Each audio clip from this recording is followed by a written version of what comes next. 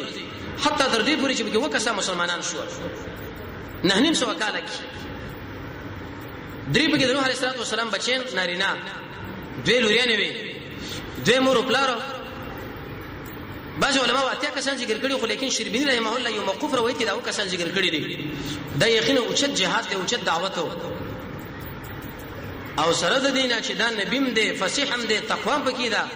موږ له پکې دا تربیت دی چې اے رسول الله امت تاسو به دعوت کوي که څوک منی کني منی لیکن رستکیږي باندې خپل دعوت بجاری ساتي نو امیدي باندې کوي زمونږ الله به دې قوم باندې عذاب راوځي ځکه هغه ورته کیرا وکړه درجه په دې مشکور باندې عذاب راغی سره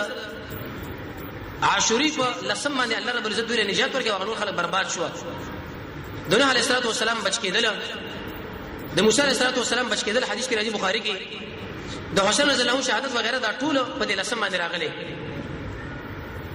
بدر الدین عینی کې ډېر واقعات هغه ذکر کړی دي عمدۃ القاری کې عینی شبا چې په دې باندې دا کار شوی او دا کار شوی او دا ابن قیم فرمایي چې د نوح علیه السلام د درې بچي حاما سام یافس دا پاتې شول د سام په اولاد کې عرب فارس او روميان رالل دا ډېر نیکان خلک دي او که خلک دي د حام په اولاد کې قبطیان را د کوم چې فرعونین دي بربر یو قوم دي او د سودان والا خلک د یافس په اولاد کې چې دا ډېر بخیره خلک و دي کې یجوج ماجوج وغیرہ دا خلک رالل ثقلاب دي ابن قیم فرمایي چې کله هر کله د یافس داغه په اولاد کې خراب خلک رااله وجه دا و چې د پلرونو کې نقصانونه رااله او قانون دار چې کله د چا په پلار کې نقصان یې ایسه داغه بچی کې به داغه نقصان پیدا کیږي شیخ الاسلام ابن قیم رحمه الله دا تجربه ذکر کړی دا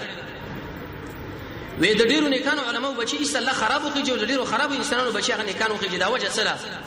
په دې مليانو کې بعضی مرزونه دي باطنی بچی کې اثر پریوزي او په دې عوامو کې د دین سره محبت دی او مینه ده ایسه دغه اثر په دې بچی باندې ور پریوزي نو د نوح علیه السلام د درې بچی چې سام دغه نه عرب رومين فارس والا حام چې دغه نه بربر قبطیان او سودان والا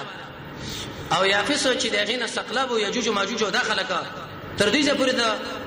تاریخ مسله سره نبی کریم علیه السلام د پیدایش مخکې دا مسله ورسېده ان شاء الله بل چرشه به ورځ باندې دا خبره بیانېږي چې نبی کریم علیه السلام ولې رب العالمین په دې عربو کې راولېګو عربو کې کوم استعدادونه دي الله رب العزت زموږ سره محبت د محمد رسول الله سره پیدا کړي الحمدلله